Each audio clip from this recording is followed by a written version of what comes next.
On Tuesday, July 14th, students, faculty, and community leaders gathered at the Macomb Community College campus in Warren to witness President Obama's first Michigan appearance since being sworn in as president. Among those in attendance were Governor Jennifer Granholm and recently elected Mayor of Detroit, Dave Bing. The president arrived in a shirt and tie, sleeves rolled up, greeted by an intimate but enthusiastic crowd. Hello, Michigan! And thank you all. It is wonderful to be back at Macomb. It was terrific visiting this campus as a candidate, but I have to admit it's even better visiting as a president. The president addressed the nation's struggling economy and acknowledged that no state has been hit harder than Michigan. Now, since this recession began 20 months ago, 6.5 million Americans have lost their jobs. And I don't have to tell you, Michigan in particular has been hard hit. The statistics are daunting.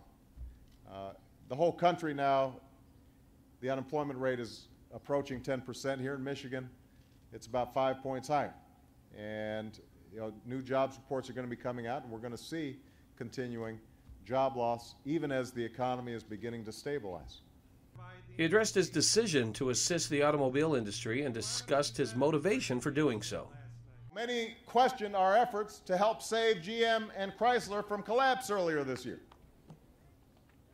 Their feeling was these companies were driven to the brink by poor management decisions over a long period of time, and like any business, they should be held accountable for those decisions.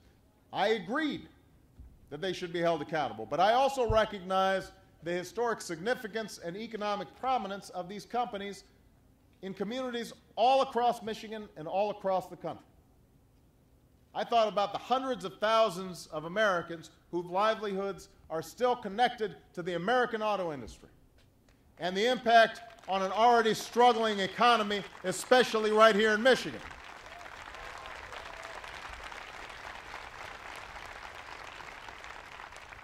So I said that if Chrysler and GM were willing to fundamentally restructure their businesses and make the hard choices necessary to become competitive now and in the future, it was a process worth supporting. Now today, after a painful period of soul-searching and sacrifice, both GM and Chrysler have emerged from bankruptcy. Remember, folks said there was no way they could do it? They've gotten it done already in record time, far faster than anybody thought possible. They've got a leaner structure, they've got new management, and a viable vision of how to compete and win in the 21st century. And those sacrifices were shared among all the stakeholders, workers and management, creditors and shareholders, retirees and communities. And together, they've made the rebirth of Chrysler and GM possible. It was the right thing to do. The president conceded, however, that many of the jobs lost in the automobile industry won't be coming back and encouraged the state of Michigan to lead the way in developing new technologies. Now's the time to create the jobs of the future by growing industries, including a new clean energy economy, and Jennifer Granholm has been all on top of this as the governor of Michigan. She is bringing clean energy jobs right here to Michigan, and we've got to support her in that effort.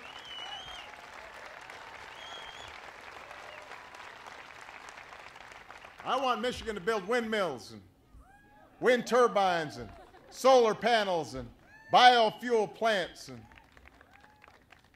energy efficient light bulbs and weatherize all our buildings. That, because Michigan, you know bad weather. So you can be all on top of weatherizing. You need to weatherize. The main purpose of the president's appearance was to announce his American Graduation Initiative. Under the initiative, the president plans to provide additional funding to community colleges to help educate and train Americans to better prepare them for jobs in a variety of industries. But today I'm announcing the most significant down payment yet on reaching the goal of having the highest college graduation rate of any nation in the world. We're going to achieve this in the next 10 years. And It's called the American Graduation Initiative. It will reform and strengthen community colleges like this one from coast to coast so they get the resources that students and schools need and the results workers and businesses demand. Through this plan, we seek to help an additional 5 million Americans earn degrees and certificates in the next decade. 5 million. The president spelled out the 3 components that will be put in place to make the American Graduation Initiative successful. Number 1, we will offer competitive grants, challenging community colleges to pursue innovative, results-oriented strategies in exchange for federal funding. We'll fund programs that connect students looking for jobs with businesses that are looking to hire. We'll challenge these schools to find new and better ways to help students catch up on the basics like math and science that are essential to our competitiveness. We'll put colleges and employers together to create programs that match curricula in the classroom with the needs of the boardroom. The second part, we're going to back $10 billion in loans to renovate and rebuild college classrooms and buildings all across the country.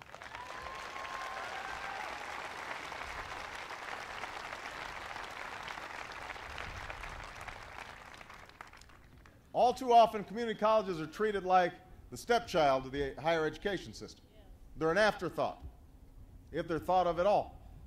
And that means schools are often years behind in the facilities they provide, which means in a 21st century economy, they're years behind in the education they can offer. That's a mistake, and it's one that we'll help to correct.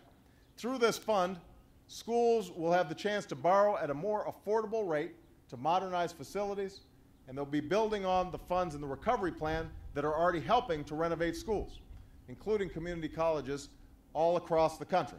And by the way, not only does this improve the schools and the training that they're providing, guess what? You also have to hire some workers and some tradesmen and women to do the work on those schools, so it means it's putting people to work in Michigan right here, right now. Number 3, even as we repair bricks and mortar, we have an opportunity to build a new virtual infrastructure to complement the education and training community colleges can offer. So we're going to support the creation of a new online open source clearinghouse of courses so that community colleges across the country can offer more classes without building more classrooms. And this will make a big difference, especially for rural campuses that a lot of times have to struggle to attract students and faculty. And this will make it possible for a professor to complement his lecture with an online exercise, or for a student who can't be away from her family to still keep up with her coursework.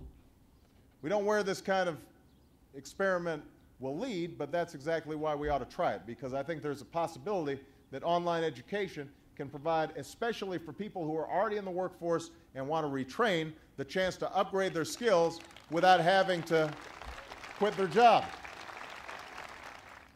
That's what we can and must do now. Not just to overcome this crisis, but to leave something better behind, to lay a foundation on which our children and our grandchildren can prosper and take responsibility for their future, just as the students at this school at this difficult moment are taking responsibility for theirs. I am absolutely confident that if I've got your help, that we can make it happen. And we are going to see a stronger, more prosperous Michigan in the years to come. Thank you very much, Warren. God bless you. God bless the United States of America. From the Macomb Community College campus in Warren, this is Joe Johnson reporting for CMN TV News Briefs.